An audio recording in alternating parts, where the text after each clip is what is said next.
Yo, can you hear me? You listening to WAW. What a week.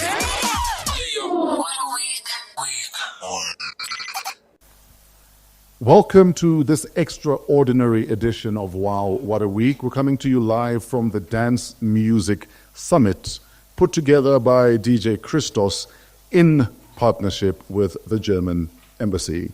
Joining us right now is Ambassador Adreas Peschke. Correct. Do I get a Schengen visa for that pronunciation? At least. Welcome, Ambassador. Thanks for joining us. Thank you very much. Thanks for having me. Very glad to be here. Why on earth would an embassy even get involved in a dance music summit? Well, it's a good question. Sometimes I ask that question myself. What the hell is an ambassador doing at the dance music industry workshop? Well, the easy answer is wait until you see my moves. But apart from that, I think diplomacy and politics. Diplomacy is much more than politics nowadays. I think what we really would like to do is to reach out to people, to create exchanges, to make people meet. Sifuna uko hlanganisa, abantu, angiti. So that's important, to bring people together. So that's also part of the work of a modern embassy. And I think house music, dance music industry is a very good opportunity to do so, because it reaches out, it speaks to people. Yeah. So it's a very good way to communicate and also to learn from each other. Absolutely. But what is the extent of your involvement? Is it just sponsorship? Is there maybe in the not so distant future an opportunity for an exchange program even? I think, this dance music industry summit or workshop here in Joburg, I think it follows up on quite a number of dance music industry workshops all across the country. And so we have been partnering with DJ Ralph Gum, DJ Christos, Vinny Da Vinci, and many others for quite a long time, actually. And the idea is, when they came to us and spoke to us, we thought, oh, well, dance music industry, house music. But then when you look at it, it has this potential to create jobs and opportunities, which is very important, actually, in South Africa and in Germany. And then to have these exchanges, to have these meetings with the legends of the industry, how to produce, how to clarify legal questions and stuff. I think it's very important to do so. And we feel that, by being involved, by being associated with this type of concept, I think it creates, it can make a difference, because it's like helping each other to take our agendas forward, and it's good fun. I mean, that's also a point. Yes, sir. And we're always thinking, the DJs, Ralph and Christos, they're always thinking how to take it forward. And this year, I think they came up with the idea to do not only in Joburg or in Durban or in Cape Town, but actually they took it to Manzini in Eswatini. Yes. And 4 weeks back, we were in Maseru, in the beautiful kingdom of Lesotho. And then actually, the workshop was wonderful, and the after party was was really something else. I think this Basotho Parata Minowa house. So they really went on fire. And unbelievable, how you actually I go to, because I'm not only ambassador to South Africa but also to Eswatini and Lesotho. Actually, I rarely see so many young people in one place like these things, and that shows you how important it is. Absolutely. Now, when COVID-19 hit, I remember the German government literally made a couple billion rands available to artists so that artists don't starve, don't struggle during COVID. What do you think we could learn from the German government at that level of looking after artists? Well, I think that was a difficult time for creatives all over the world, here in South Africa, but also in Germany, because the basic principle of artistic work went away. I think we came up with these programs in Germany to support some of our creative artists and people in order for them, to make ends meet during that difficult time. I mean, many of you created alternatives, working virtually, doing podcasts, producing all kinds of music online and spreading it online. I think this wasn't it Jerusalem from South Africa? I think it was also produced during COVID and then spread online during that time. No, I think it's if a country wants to have an active art scene, I think that requires an investment, and that's, I think, the basic truth about it. As a government, although art is one thing and government work is another thing, but without public subsidies, public support, I think it can be very difficult for artists, particularly during times like COVID, extraordinary situations to survive. So I think the lesson from this is that we need to help each other. Sure. And that particularly during these times, you need to come out and show solidarity. Yes, sir. Now, I can't have you here and let you go without talking geopolitics, just for a second. There's almost a wind of change blowing globally. Whether you look at new government in Mauritius, in Botswana, obviously there's a bit of a back and forth in Mozambique. Namibia have the first ever lady president. Even in Germany, there was a bit of a government tussle. America has a brand new president. Are there winds of change? Does it worry you, the direction the world is going? Well, the thing you can say easily that geopolitics today is very interesting. Yeah. Actually, I was 20 years back as a young political officer. I was serving in Nigeria. And then people used to say interesting quite a lot. And then they told me, actually, when we say interesting, we mean it's in state of crisis. Yes. So, no, geopolitics creates a lot of challenges for us. I mean, we have the wars in Ukraine, we have war and conflict in the Middle East, the terrible situation in Gaza. We have a new American president preparing himself to take up the reins of power. In Germany, the 6th November was a very fateful day for Germans. Why? Because we woke up, got the results from the US that Trump would win, and then in the evening we went to bed and our coalition had broken. Yeah. So we are going to have snap elections early next year.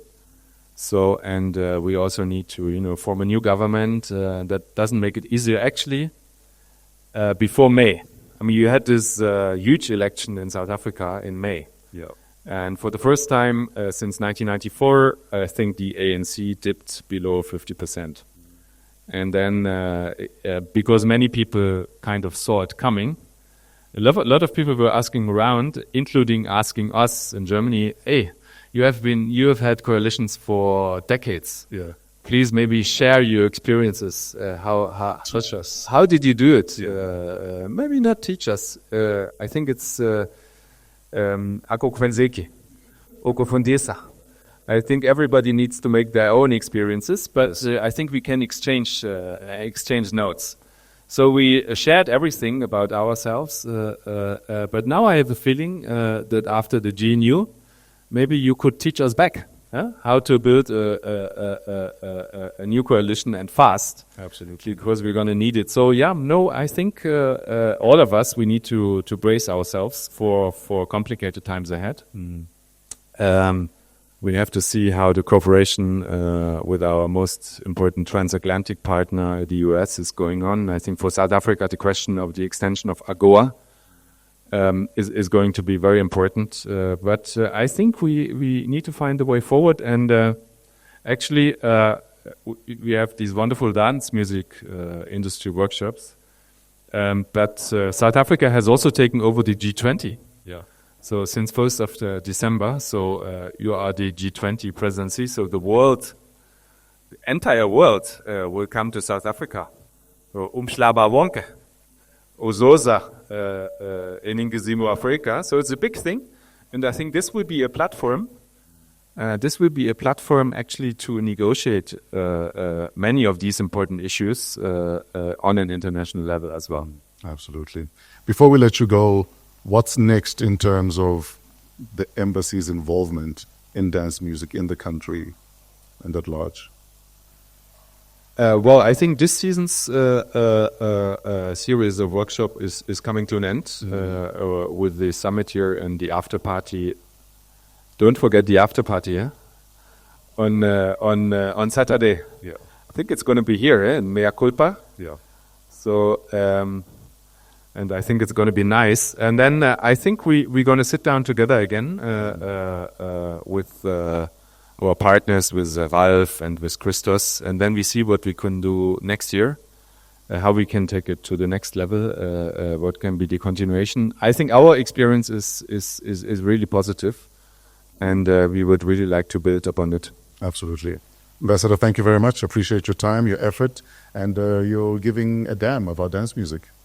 Well, thank you very much. Ngiyabonga. Ladies and gentlemen, German Ambassador Adreas Peschke. Coming up next, my Grotman, everyone's Grotman, Oskido. Next on WAW, What a Week. Yo, can you hear me? You listening to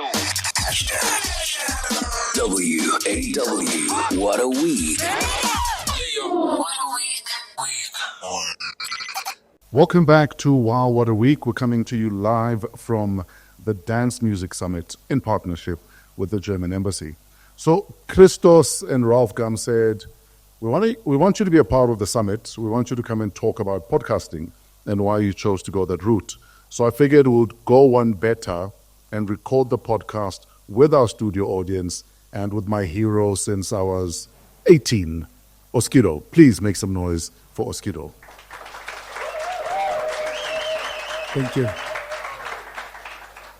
But also, one of the reasons we're doing this live is so that you see how basic a setup can be for a podcast. You can do this yourself.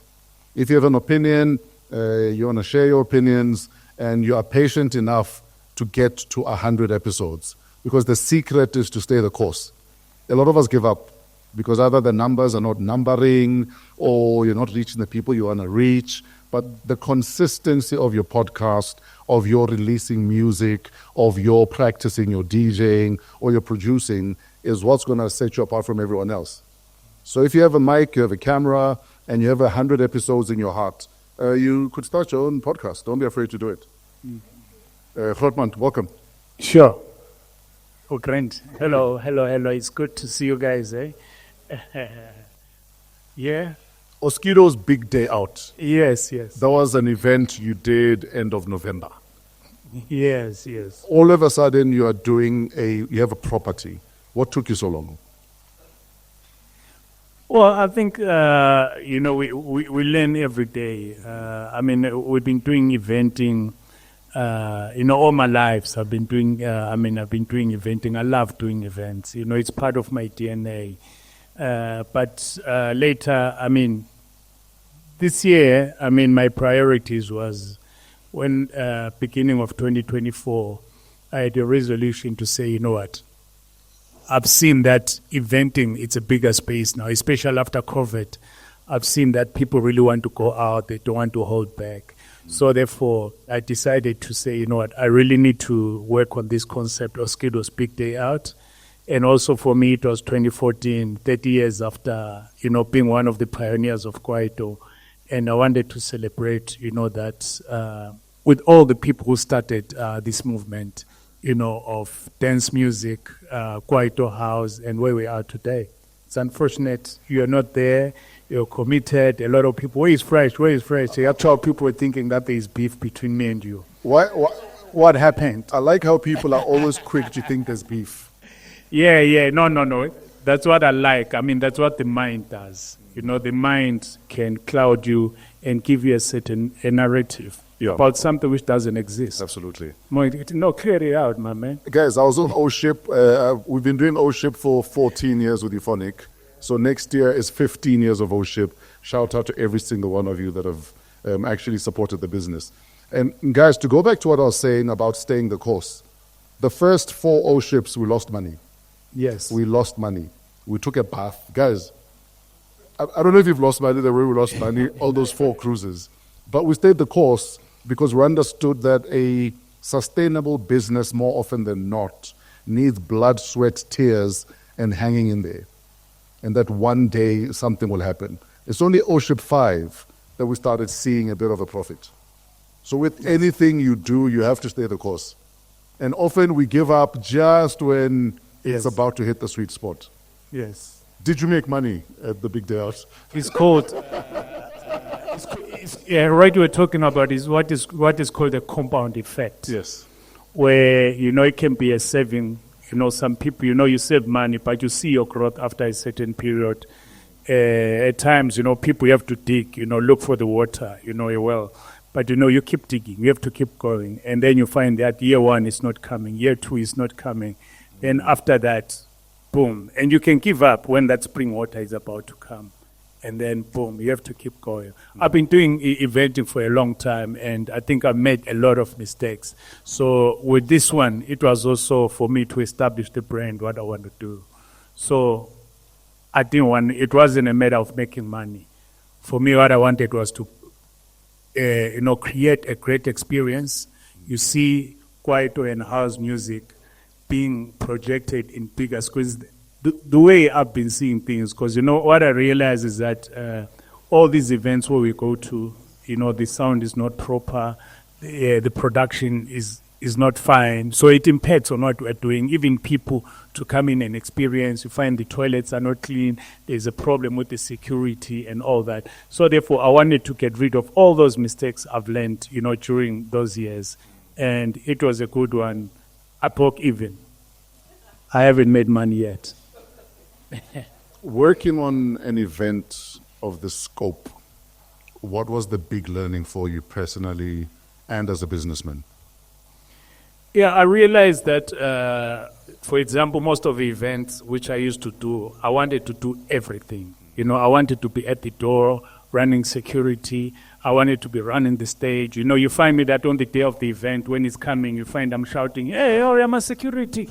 Hey, you know, I'm going, hey, the bar, there is no stock. Hey, you know, whatever. You're going to the gate, you're taking cash, putting it in. And then from there, I'm running around. I'm saying, hey, the artist is like 5 minutes late, and I have to go, hey, freshman, hey, fonela do, or whatever. You know, I'm just running like a headless chicken. So therefore, I learned that, you know what, make sure, hire professionals who can do certain things for you. And on the day of event, you are really relaxed. Hire people who are going to focus strictly on production. Hire people who are going to strictly focus on marketing. Although I took the marketing because I felt I only did the marketing and dealing with artists, you know, because I love doing that. But the rest, I had to make sure that I get professionals to run, you know, these things. A person who can run VIP, a person who can run VVIP. And also I learned that I made most of my money via VVIP. You know, I mean, because, you know, the event, I thought about the idea, but September, this is when I took action to say, let me do it.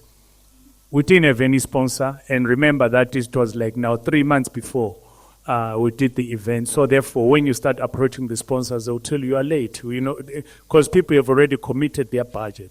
So what I learned was, if you want to do something, plan, maybe a year ahead and start selling your vision. So therefore, I had to take a risk. Then I realized that when I was sitting with my team that, I separated, I say general tickets, VIP, because VIP you have to set up the marquee and all that. And so all the money which I was doing, I think I was selling the VIP for about 1.5. So all the money which we're selling on VIP, it went on those, the setup costs. Then now the VVIP, we're just selling, a seat for about 5,000 rand. And that helped me a lot because 3 weeks before the event, I was short of 1.6 million rands.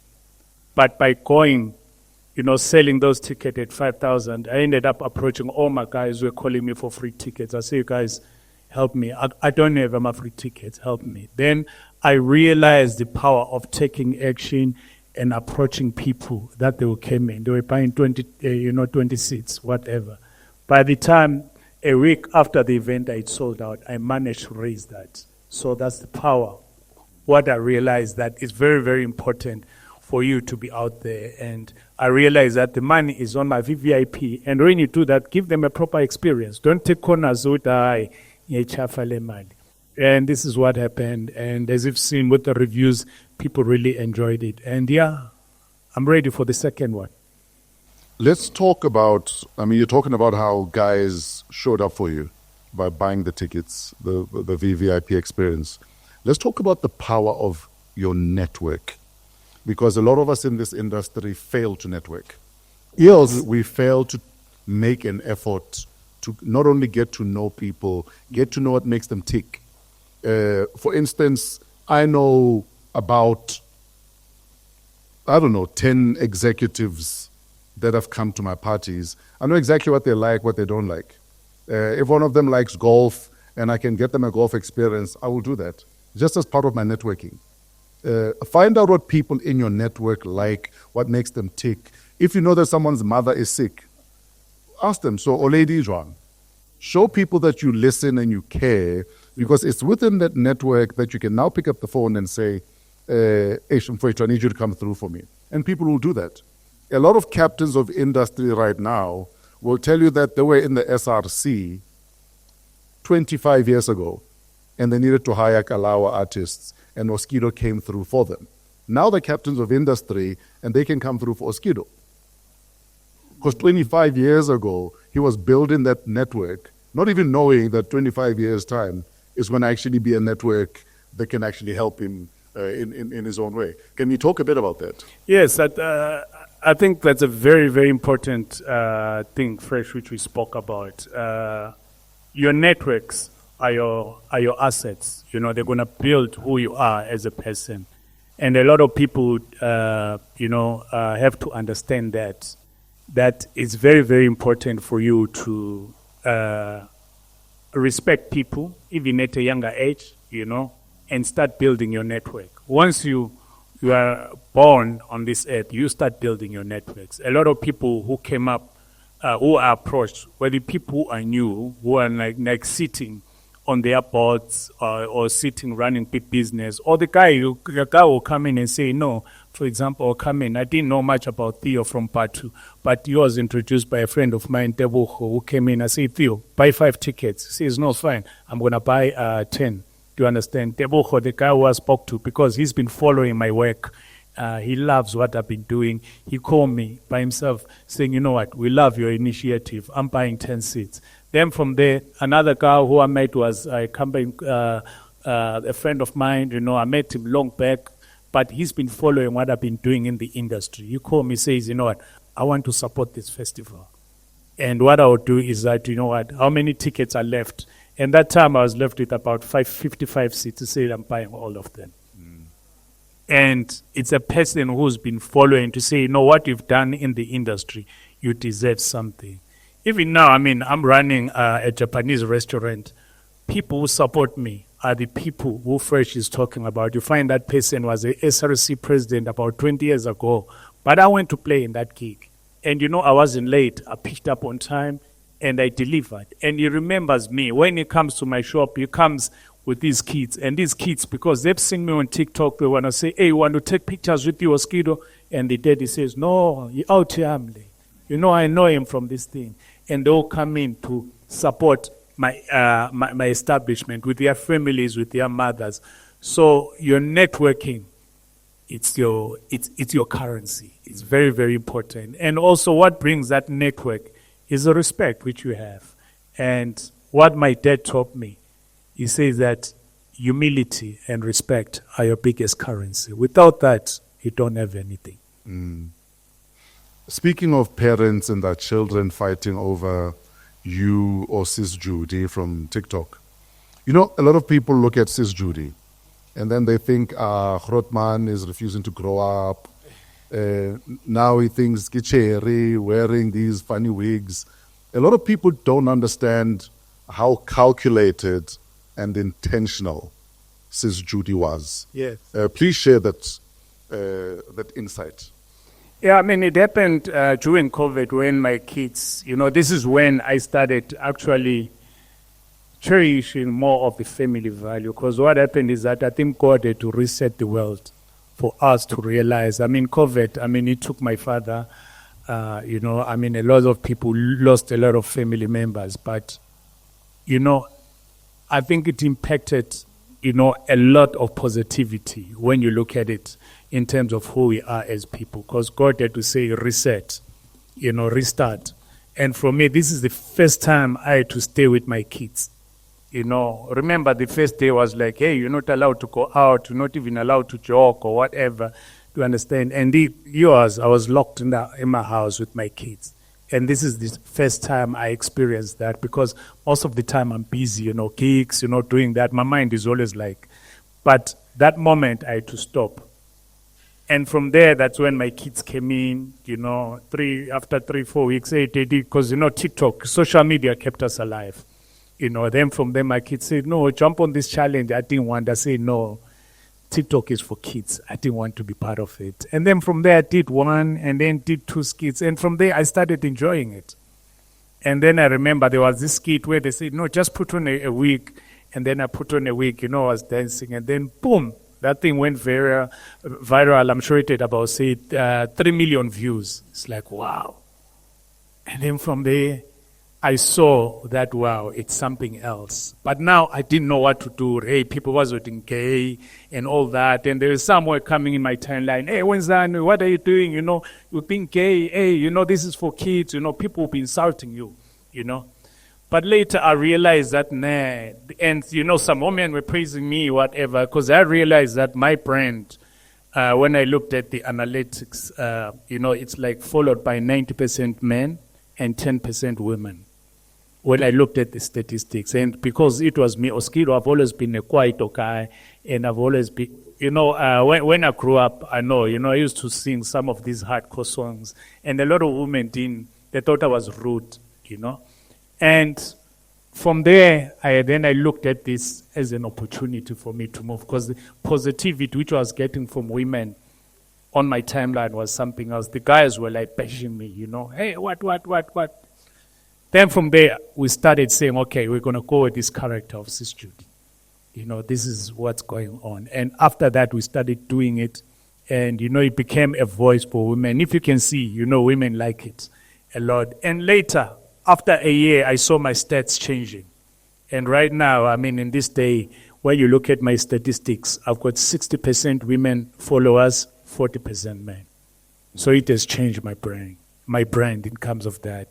So this is what Fresh is talking about, that it's helping me to brand, and also not only as Oskido, but also even the young kids, they know me now. It has really put my brand into another level.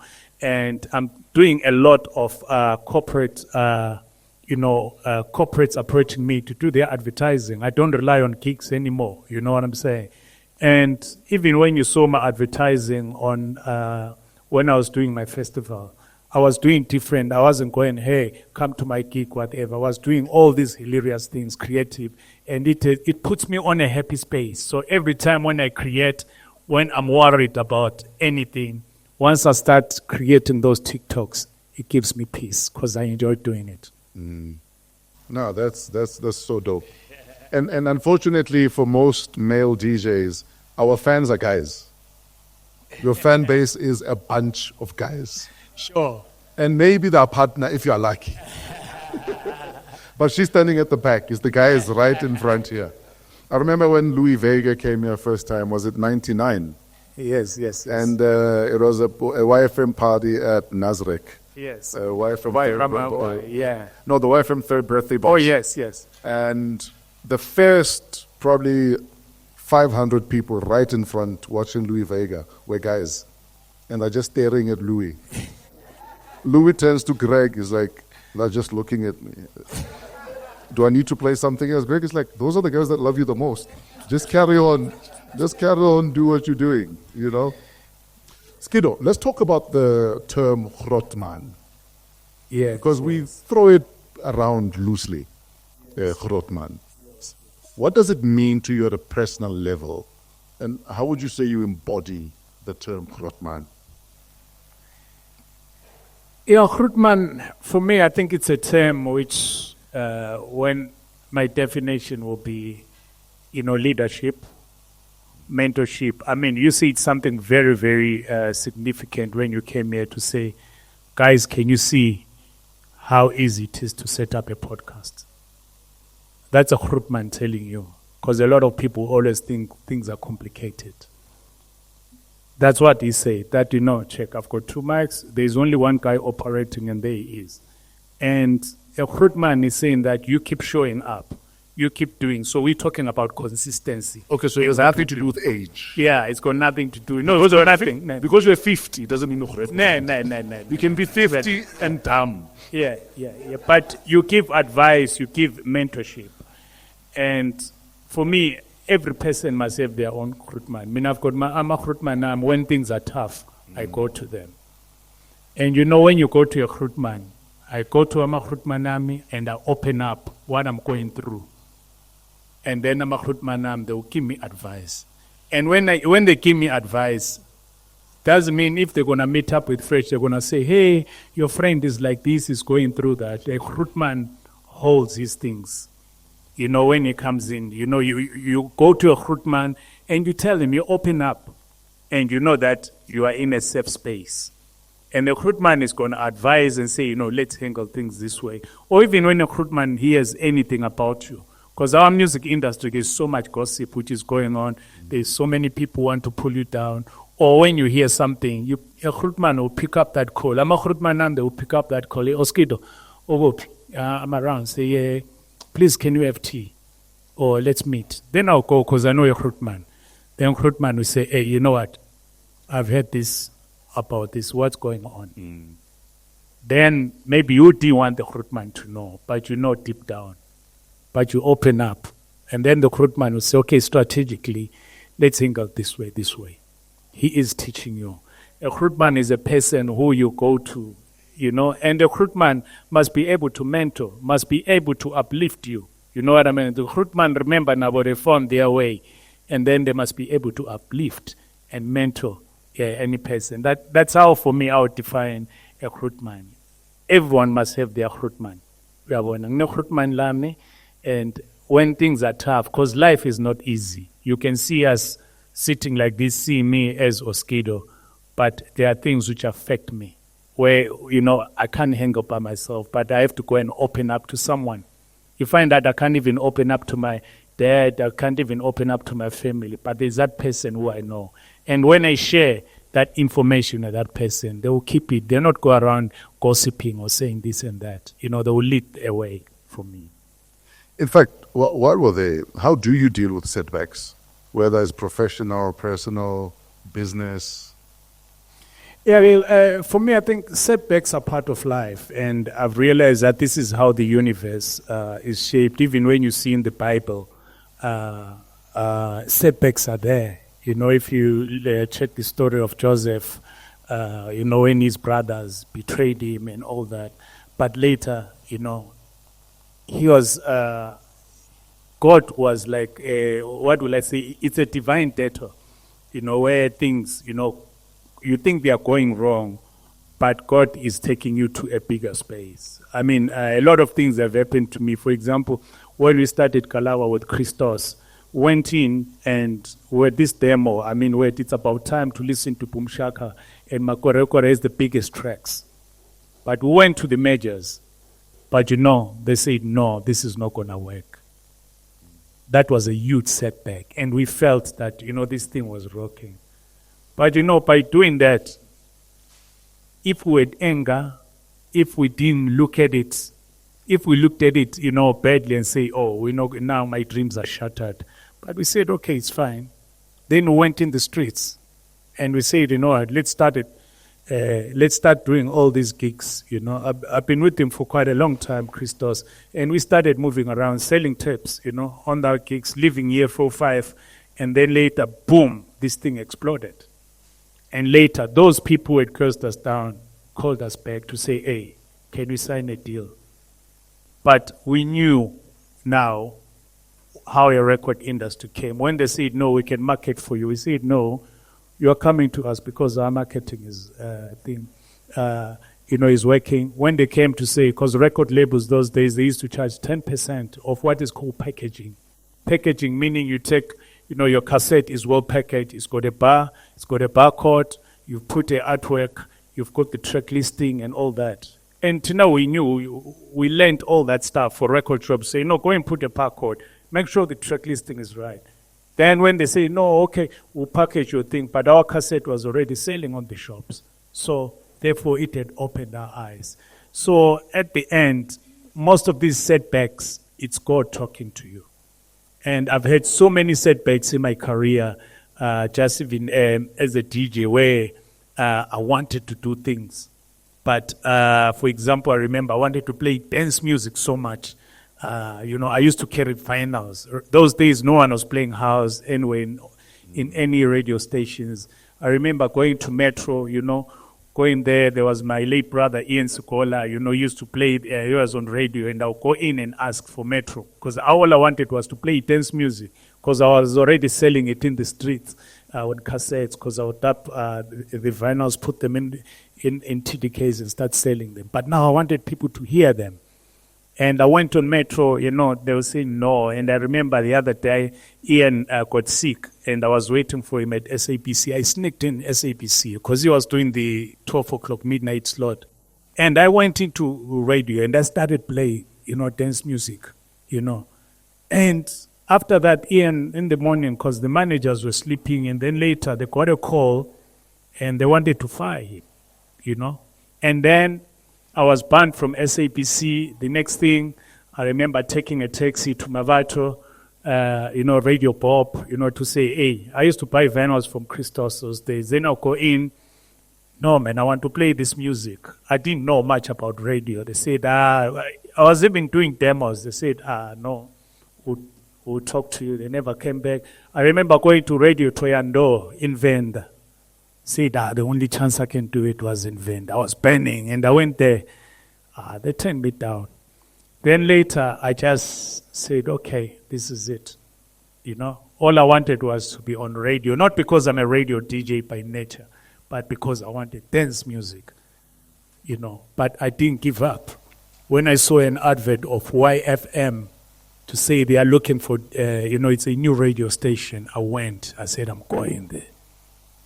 And when I went there, I found, you can tell you, he was in the queue. It was a long queue.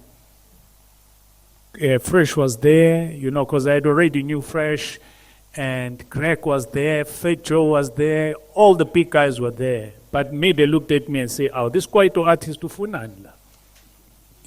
But I was there holding my finals, knowing that this is one. And when my turn came in, and Greg was clever because he was with me and Fresh on the thing. Then he saw on the queue. Then boom. When my team came in, I found him. That is one of the guys interviewing us.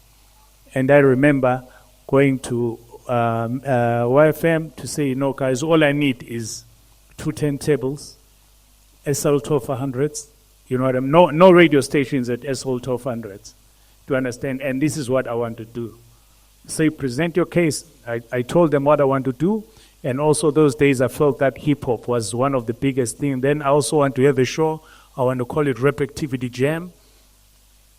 Call rappers, and then we do it on Sunday. This is what I want to do. Play house music, but really, because people don't go to church, but play nice soulful stuff. Then they said, okay, but you know what? You don't have any radio experience. You can't present. So all your shows, we're going to put someone to assist you. That's how I went into radio. And for me, it was a specialized show.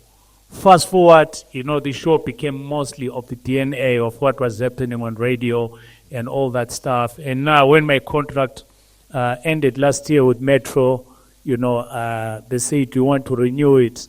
I just said, no, I didn't want, because I was satisfied with what I've done. So it was a setback, but when you look at that setback, it opened a lot of doors for me. And then from there, a lot was created through that. So let's handle setbacks. When you got a setback, God is teaching you something. God will take away your food from your mouth as a setback. But you know what? He is really helping you to say, fix. There are other things which you need to fix.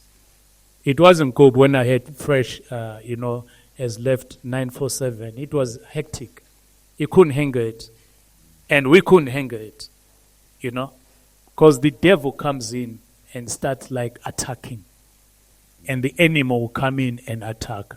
But God is putting you for a certain purpose.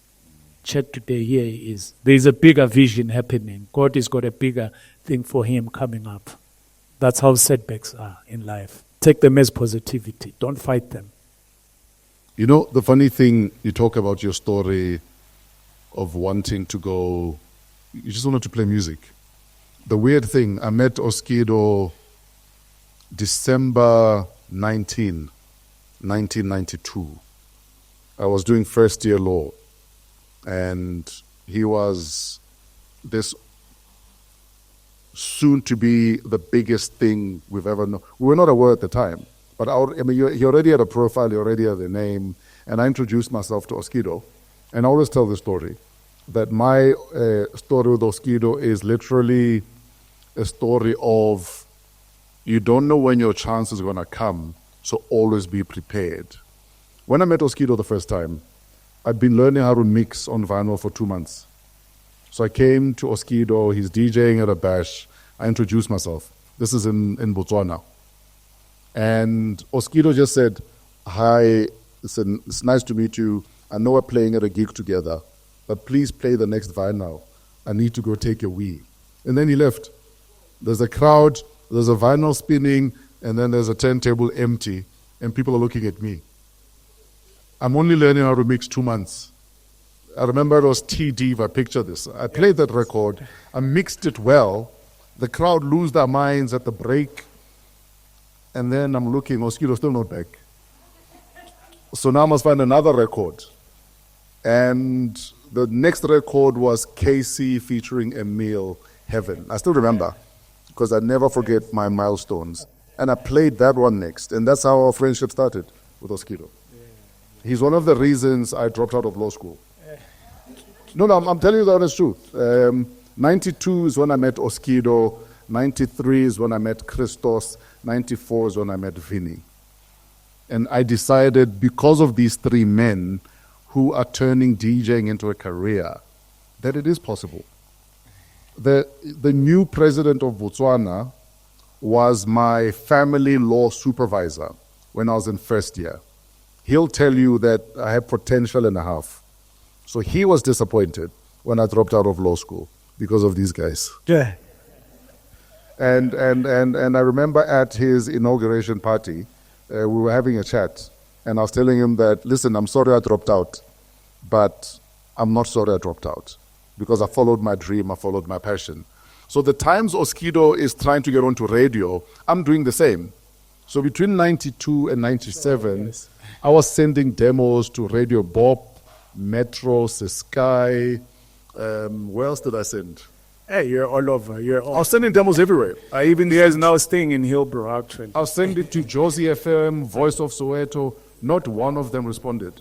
Yes. But every week I would make a demo and send it out without fail, until we met in the queue at YFM, and the rest is history. Yes. Literally, that station helped us shift the needle when it comes to dance music in this country. The needle shifted in a way that the industry has never been the same since because of that one radio station. Yes. And obviously because of the talent at that radio station. And my encouragement to all of you is always try think at that level.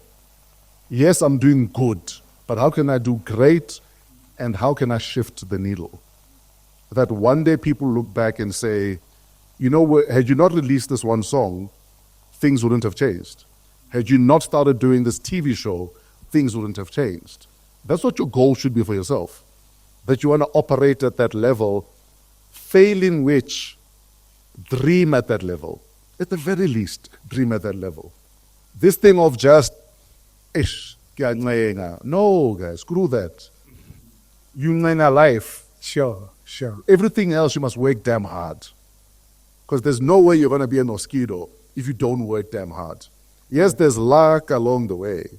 Yes. But the level of work you put in is directly proportional, more often than not, to the yield of what you've planted. That's what I've learned from this guy. Yeah, especially if you believe in your purpose. If you can see, I mean, Fresh is talking. We've known each other for years. If you can see, Christos is now running this institution. We've known each other for years. All the guys, you know, we've known each other. But that doesn't mean that there hasn't been any setbacks on us.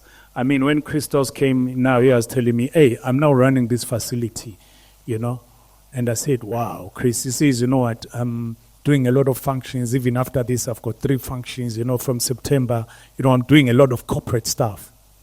And then I said, wow, this is wonderful, Christos. You know, he said, I've taken over and, you know, I'm running. This is big for me. You know, I'm no longer thinking of nightclubs and all that stuff. And I remember I told him that, you know what, actually you're running Canalita. When things went down, God was preparing you for this. And now check what's happening. You're not only talking about nightclub, you're talking about now dealing with corporates. So God, the universe always prepares us for bigger things. You can feel that it's a setback, but it is preparing you for bigger things. When I was selling those Vorus in the streets in Hilbo, whatever, God was preparing me for me now to run one of the biggest restaurants in Gauteng, Waterfall Corner. I'm running that restaurant, a Japanese restaurant, not Ishisanyama. So that's how the universe operates.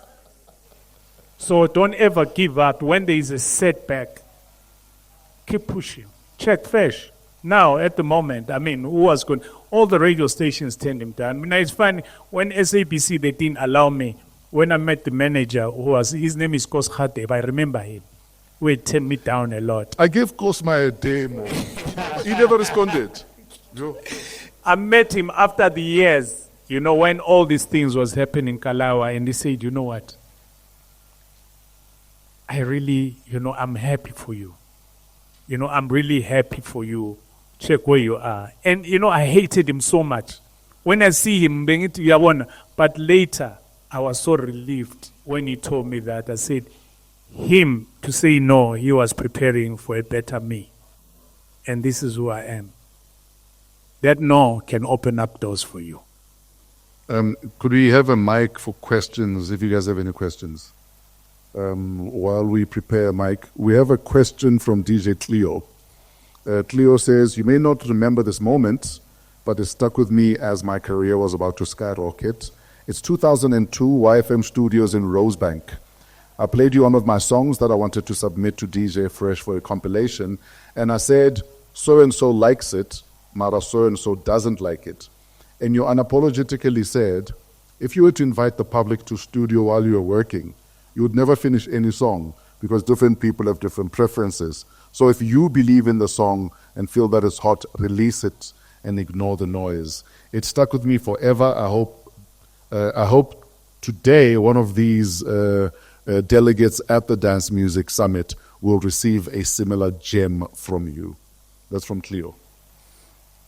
Yeah, because at times people will turn you down because they don't believe. I mean, that's the story of Kalawa. Kalawa was born that way. When people say, exactly, I think why I was telling Cleo that was because I was talking from experience, that if you believe in something, I mean, I didn't believe in anything. You know, people didn't believe when we had this record. It's about time. Listening to Boom Shaka, they say, no, it's not going to work. But, you know, we went in and say, if you believe in it, because you saw it, and I saw it, in Oguma Kumba, playing it, and in those days used to be Kumbas. I say, but it's happening, you know. Then someone tells you and say, no, it doesn't work. So all you need to do is that you go out there, test drive, whatever, and then, you know, throw it in. And then from there, you'll be amazed how things turn out to be. So I think it's very important. I mean, I can come in and listen to your record and say it's not going to work or whatever, but it's not special now because, you know, the world has become one village. I always tell a lot of young people who give me demo, say, hey, please, we release it. Then I said, you know what, now it's easy. Throw it on social media. See how people are doing. Create a challenge out of it. You know what I'm saying? There's no gatekeepers anymore. And you see the reaction. And most of the big records, even overseas, you find that a person was at the airport just making it, joking, and then from there, the records become big. So therefore, it's very important that now we're living in this world where you don't need to get my approval for a demo. You know, you don't need to get anyone's approval.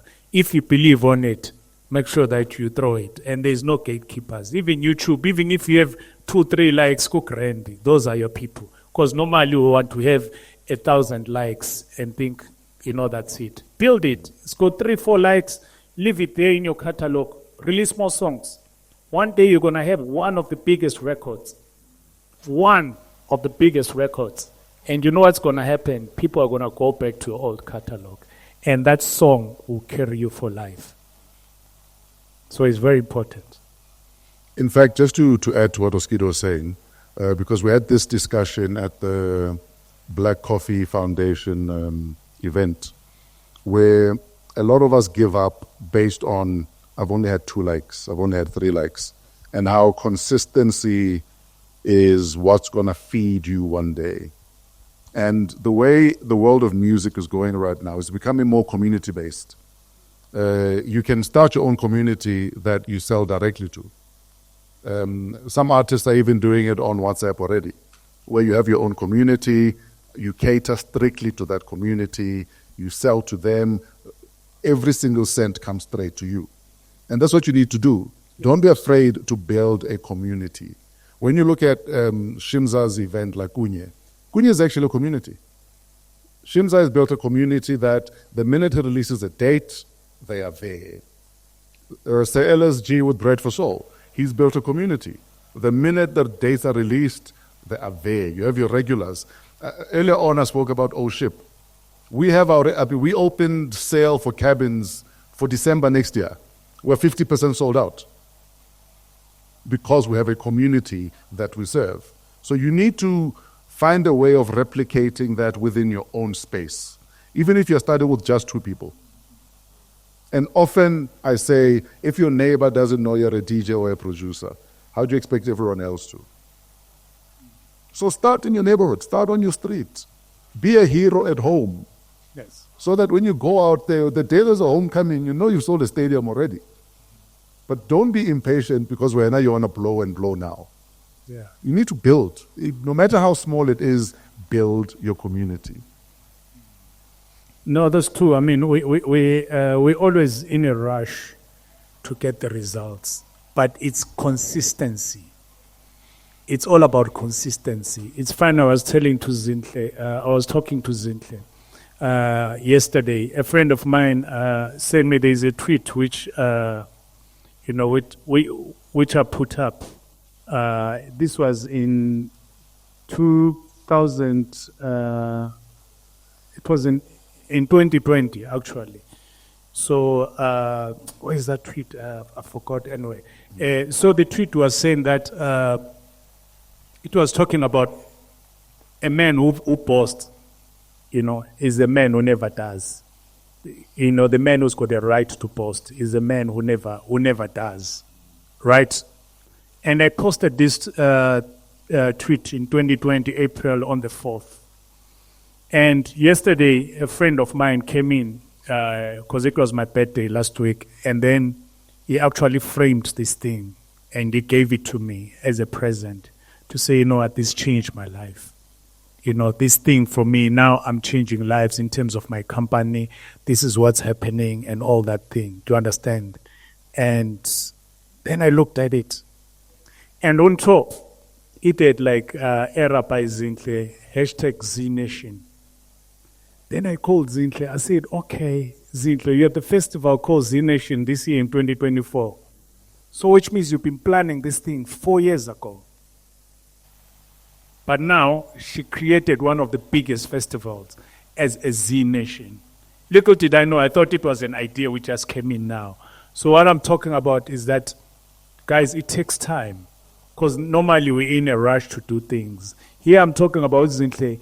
When I spoke to her, it was like it's something which has been in my mind, but I didn't have the courage. I wasn't confident to do things. So I've been just doing this ZNation hashtag. But today it has turned out to be a festival.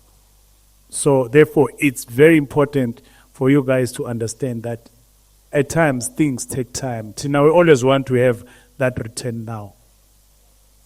What Fresh is talking about, we're in a community base. I mean, I've given you my experience that my community now, it's people who are, I was serving long back and now they are supporting me. So don't be surrounded by tweets. A person can have 1 million followers, but they are not their community. Later, I was boom. After that, he tweets something or something goes bad, they start insulting him or whatever. But when you've got your 3 people who know that even when you are not in the room, they can defend you. So you need to build that community. And I think that's the age-old question is, especially those that are making and releasing music, is how do you turn all of your followers into people who actually buy, stream, and even buy your merchandise? Until we can unlock that, the person that comes up with that secret and that solution will probably be an instant billionaire. Because a lot of us have 1 million listeners, however many followers, but the minute you drop a record, they place at every event. Not even one of them is buying it. Baloi. No, that's what it is though. But anyway, do you have any questions for Oskido? We're going to need to wrap up soon. We'll be doing another session with Lars Barendorf later. So if you have any questions for Lars, please, get them ready for later. Hello. Yes, sir. My name is D'Angelo, and I would like to find out from you. You have this eye for talent from the likes of DJ Zinhle to Black Merchant to Zolo. I wanted to know, what is it in them that you saw that led to their success, and what do you believe is the lessons that they learned from you as Oskido, and how did that take them further? I know that you can't necessarily speak to that, but I'm sure there are things that you have installed within them that I think everybody is dying to know. The crazy thing, all these people you mentioned, we met at different times, and there's always a story, how we met, and I think that's how the universe operates in terms of that. And I meet a lot of artists, even say with people, even friends, but there are people who instantly your gut tells you and say this is it. Even I'm sure you've met people who you think they will be your friends or a partner or whatever, but there's something which tells you, it's something magical which I cannot really express, and you find that those people will start connecting in terms of our thinking. At times a person can be talented, but you find that you are not really connecting. Their expectations are something else. For me, it just puts me off. It's how they approach me, how we talk. And at times you can find that, this person is just here, give way you feel, And there are people who and you can see they are really dedicated in what they want. So therefore, the universe helps me to connect with those people. how I can explain it, I can't really explain it, but I think it happens on individual basis where you find that, I connect with this person this way. So my gut feel always tells me. And at times, I'm right. At times, my judgment becomes wrong. It's not that I'm always right. May I answer as someone who's also been mentored by Oskido? So for me personally, because I always tell Oskido, Vinny, and Christos that they mentored me from a distance. And I always tell this story because a lot of kids think mentorship is someone taking your hand and walking with you. Mentorship is often just observing how people operate, how people treat other people, how people handle their business. So for instance, from listening to Vinny and Christos mix, that's always been my goal. That's been my only goal. That if I can mix like that, then I'm doing something right. Looking at Oskido mentor other people, be selfless, be humble, always ready to give advice. A lot of what I do that is similar to that, I saw from Oskido. That, so you can be this giant, but still be a nice guy. Oh, okay. And sometimes that's all it takes. Mentorship is just observe. Watch how other people operate and replicate that. Obviously, we are all flawed human beings. So if they have bad traits you don't like, then you just leave those out. It doesn't mean you mustn't look at the good traits and find how you can turn those into, a superpower for yourself. So don't wait for someone to hold your hand, guys, and mentor you. Yeah, and also, guys, this is a long-term game. It's not about, for example, the people I met. We might have met through music, right? But later, that connection extends beyond that. And there are people you find that, I connected with them, my gut feel told me this is it. But you find that as time goes on, they become big, they fell off the wagon because, they're fine and whatever. But there are people who you find that, they stay within my life. For example, Black Coffee. Black Coffee is no longer, about music for me, but it's about brotherhood. Where he comes in, we share so many things, family. When he's going through a lot, you call me. When I'm going through a lot or whatever. When I started, I've always been loving property. Say, guys, let's go on property, whatever the first thing. But now he's investing in bigger things. He's encouraging me, to do this. Zinhle is the same thing. It's no longer about Zinhle. It's like to say, Zinhle, how do you do this marketing? I can pick up a call. Fresh is no longer about music, anything, but it's more about family. How are things are going. If he's got challenges, he comes up to me. Even if he's got other things which he doesn't like, you indicate to me and I can check with, hey, here, I've messed up. It's all what I've done. Even say, Christos, I have to honor all these things because we become like a circle on things. So right now you find that as you grow older, the vision with the people you grow with changes. But what happens is that you are able to support each other. Do you understand? I'm here to support Christos in terms of what he's doing as a conference. Fresh is brought in this podcast, but with something called South African Music Conference. If Fresh was a bad guy, he would say, Christos Australia, Oskido, this is what's happening. Do you understand? We're doing conferences. Why is this thing doing? Black Coffee was doing his foundation, talking about conferences. We're there to support each other. It's always there. We're always there to support each other. So therefore, I'm still answering your question. I'm trying to expand it. That there are those people who you move with, you meet them in the industry, but they fall off. But there are those people who become like your family, especially in the music industry. You need that support. You need that support that, when you lose your mind, but you know that you are surrounded by all these people. We know that now I can call Fresh and say, hey, my man, I've got this gig. I can call Vinny. I know. It's not about money. It's not about anything. It's about brotherhood. It's about sisterhood. So that's how it goes. It goes back to what I was saying earlier on about the importance of building networks and meaningful relationships. I was supposed to be getting ready to go on holiday with my kids this week. I was supposed to go to Sun City. Christos says, I've got a conference. I was like, okay, sharp. I told the kids, guys, Uncle Christos has a conference, I want to be at the conference. And they understand, because I'm also trying to teach them the importance of meaningful relationships. Yes. I had a party 2 weeks ago. I called Vinny and Chris 2 days before the party. Guys, I need you to come and play. They availed themselves. Oskido did the same a week before that. That's the kind of relationship we've built. And we never charge each other. Although we still must start charging. But the point I'm making is when you have meaningful relationships like that, your children will never starve. Yes. They'll never starve. And that's what you need to do. Build meaningful relationships, guys. Yes.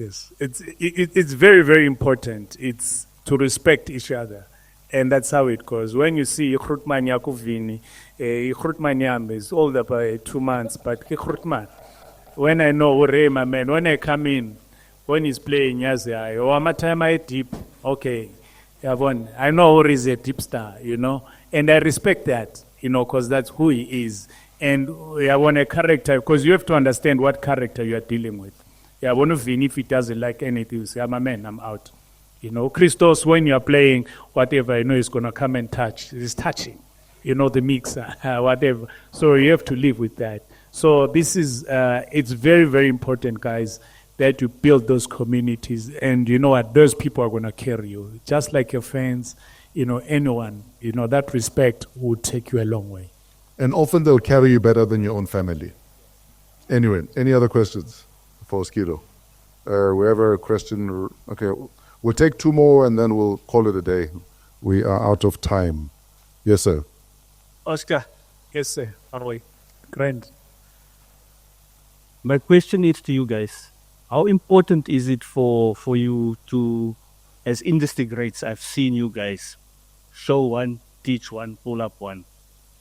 How important is it for us to continue that legacy of show one, teach one, pull up one? Well, it's very important. I think we've discussed most of it because, you end up carrying each other. And,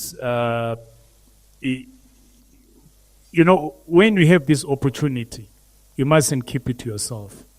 Make sure that you spread it. That's why, you see, if you imagine yourself, you're climbing up the ladder, you're up. And then when someone is there, you pull them up. And then they're going to go up. But that person is going to pull you up. Right now, when I need things like Fresh, I don't have my quite a folder. I need this music. Fresh is going to come in, share music. When I put up a call and say, hey, Shimza, this is what I want. I'm doing this very important interview. I want you to come and talk about this. He pulls up. When I call Christos and say, hey, I'm stuck on this, do you understand? You pull up. So it's very important. It's not only about your career, but it's also about helping you to grow as a person. You can lead. For example, they'll call me that in my family, I was having a family meeting because I'm the first guy who's coming to be known in the Mdlongwa family. Do you understand? In terms of what I've done, because in terms of the entertainment and the success of what God has blessed me with. But I was telling them that no, without family, I'm nothing. Without you guys, I am nothing. For me, I'm just like a vehicle, or if you imagine, say, a car, it's got an engine. But that car, if it doesn't have water, it's not going to go. That car, it is having petrol, it's not going to go. That car, if it doesn't have tires, is it going to go? Nothing. So everything counts. So all the people who I've met or who I've helped, they are helping me now to who I am. And that's when you see the brand Oskido. The brand Oskido is not because of me. When I look at Manda Spikiri, Zain Mauta, Bruce Topsibito, Pradon, Christos, the late Jokes, Craig Maluka, Abo Fresh, and all that stuff. All the guys I've worked with, Abo Vin, Abo Christos, those people have helped to define who I am. It's not me only. So it's very, very important to lift each other. May I add to that? Yes. And I think you also answered, you answered your own question asking the importance of uplifting other people. I often talk about Oskidonomics. Oskidonomics is the Oskido economy. The Oskido economy is the extent to which the people Oskido has put on has succeeded and then the ones below them that they have helped. And I always say, if Oskido has ever put you on, you have a responsibility to put on other people. So I can confidently say the fresh economy is a direct recipient from the Oskido economy, because Oskido put me on when I was 18, 19 years old. And when you look at at least 1,000 artists and DJs that Oskido has put on, that's R1 billion industry, if not more than R1 billion industry. Just from one person saying, I've opened the door, let's walk through the door. From one person, this guy here. Yeah, and Fresh is right, but when you look at that, it becomes an economy of its own, not also a Oskido economy. If you look at, for example, now, when we used to do the conference, it's good that I saw Shimza here around. You know, Shimza used to come in and hustle, to play there, to be one of the DJs who wants to be there. And I saw a clip of him the other day where he actually won the vinyl competition. You know these things which you're sitting like this. Vinyl competition and boom. You were 16. He was 16. And check where he is today. Black Coffee, when we were doing his conference, we had brought in Lionel, Frank Roger, and all that stuff, you know, in the conference.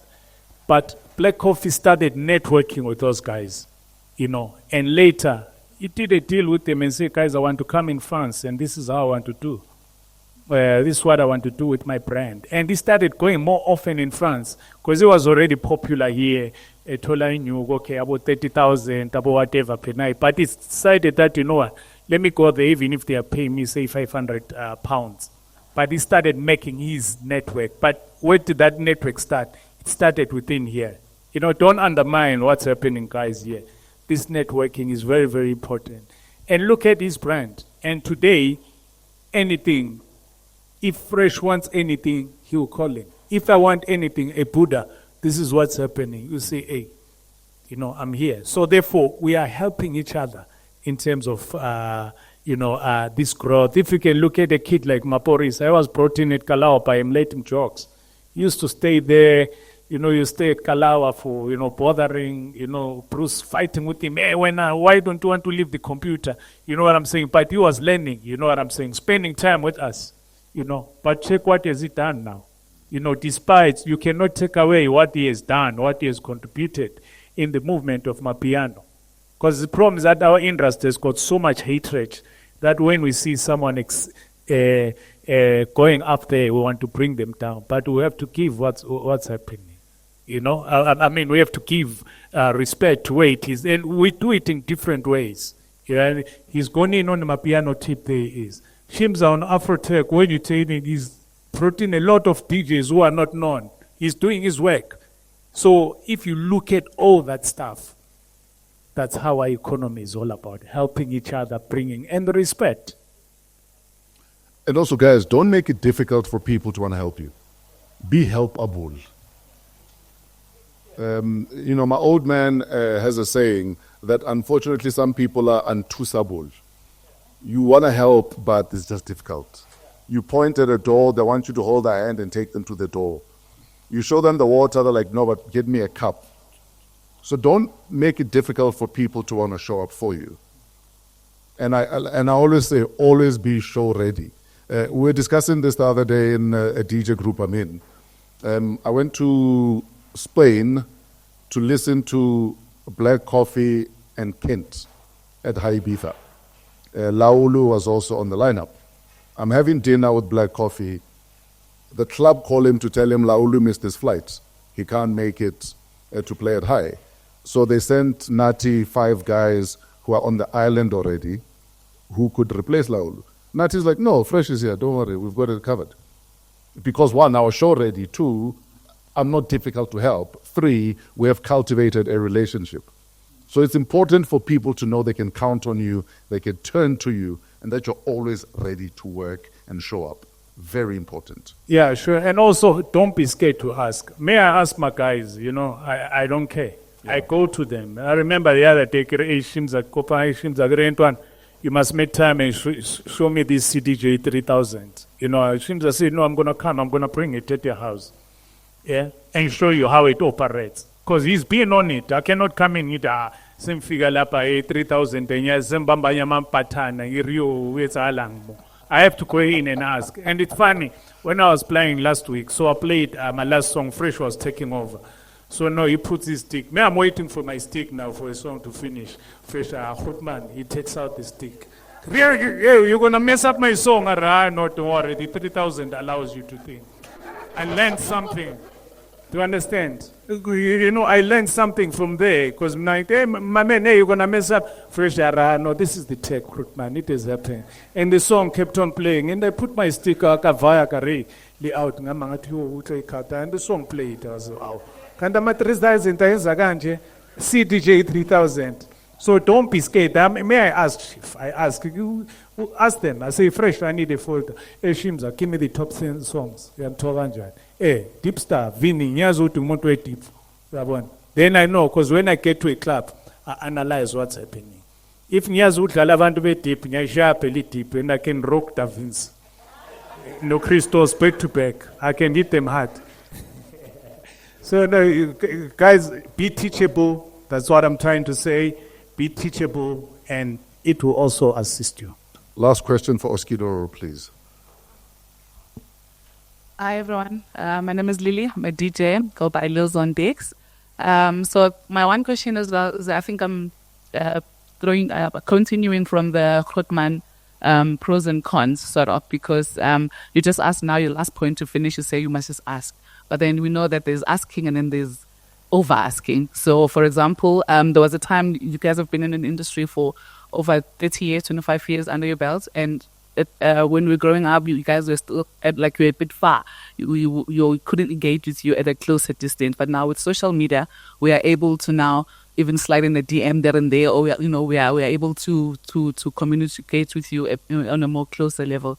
So now, where do the guys then draw the line where I've got access to you, and then I'm asking, you're asking now if a favor could be like new music. So that I think is askable. But now, as an up and coming DJ, and I'm now feeling that you're a hot man, you've got all the money or whatever the case may be, and you've got contacts, and then I'm now asking you like for DJ equipment, or please. Those asks that are a bit wild. Have you been reading my emails? Yo. Where do you draw the line when it comes to that? To say, I'm here to help, but don't also milk it. Yeah. Yeah, obviously. There are people who take chances, who come in. I think it's popular for everyone. Where someone say, "Hey, I don't have money for school fees. I don't have anything." At times, people are taking chances out of that. But there's a ask which you analyze by yourself and say, "This is it." Where you can assist. Where remember that you must also have boundaries. You cannot help anyone. You cannot help everyone else. Where you can, there's a genuine thing where you feel that, I need to extend a helping hand. And also a lot of people, they don't want to do things. They are lazy to put in the work. This industry is about putting on the work. There is no one, they will stray you away. I was shown away, but you got to do things for yourself. I don't want to be a beggar. I don't go in and beg anybody. When I go and ask, it's something which I don't know, but I make sure that I have to be innovative as a brand and create my own destiny. Because a lot of people want to sit down and say, man. And when they see someone succeeding, they start, hey, this one is like this. This music is not, you have to go in, prove yourself. I gave you an example of Shimza being a 16-year-old guy here who won his competition and then whatever. He was already good in mixing. But what has he done? It didn't go on as it had. To understand, he started his own thing. And you can see he's standing alone. He's got his own journey. He's built his own profile differently. To understand, when you see what Fresh is doing, he's built his own profile. You know what I'm saying? When you see what Nat is doing, he's built his own thing that side. I'm not going to go in and ask, hey, may I don't do that. I know that I've got my space. I go in, I create my own thing. Hence, even creating this thing, I get encouraged. When I see other guys doing this thing, I say, oh, so this is where it's at. You know what I'm saying? I'm encouraged by all the younger guys who are doing the other stuff. Now, let me check, where am I strong at? Let me find my own space.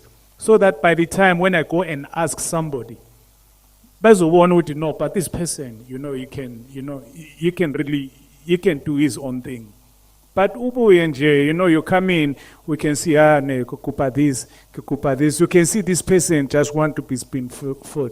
This industry is not about that. This industry, you have to stand by yourself, put in the work, and then you start asking. Otherwise, no one is going to take you seriously. And if I may add to that, even if you have access to someone you look up to, you must still know boundaries. Don't be too much. And also, if you're not bringing value to that relationship, no matter how small you may think you are, if you're not bringing value to that relationship, there's less likely to be a relationship. So think of ways you can bring value. Bringing value could be something as simple as if you have access to Oskido, sending him an article he might find interesting to read about DJing or about Japanese restaurants. But don't make it about what can I take. It's what else am I bringing to the table? If you're easy to mentor, you'll be mentored. Trust me. Every single person I've mentored was easy to mentor because they were on their own journey anyway, they were driven anyway, and they brought value. And every single person I've mentored, I learned more from them than they learned from me.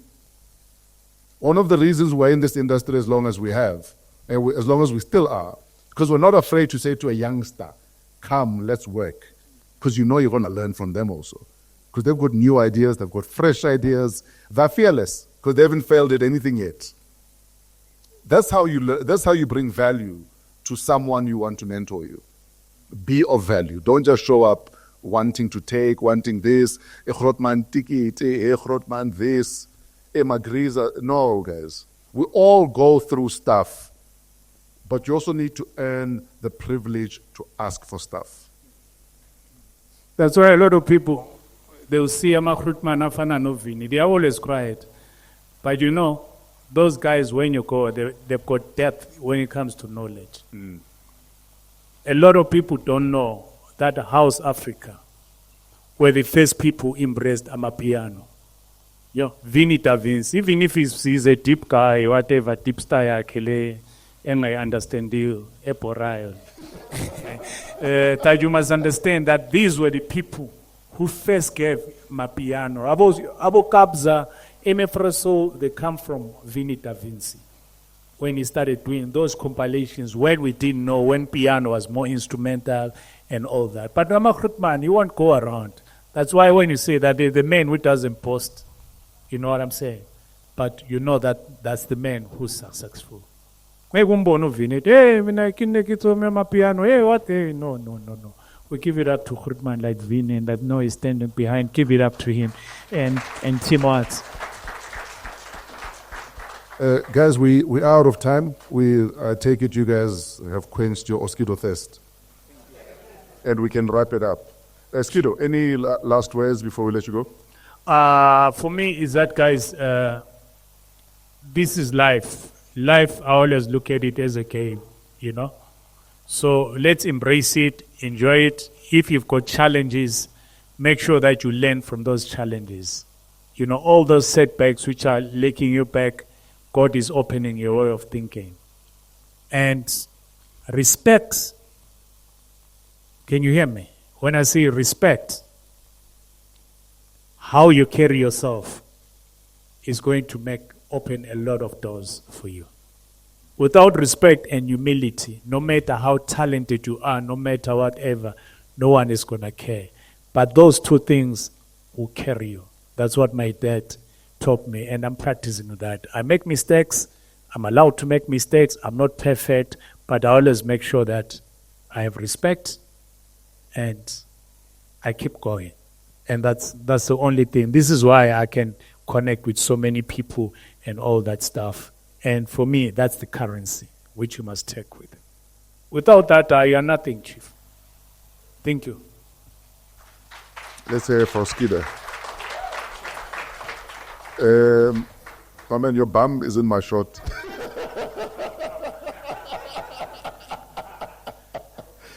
Coming to you from the Dance Music Summit, that was an extraordinary episode of Wow, What a Week with Oskido. Shout out to Trevor and Pezulu Works for the cinematography, to Christos and Ralph for this awesome initiative coming to you from Mea Cooper.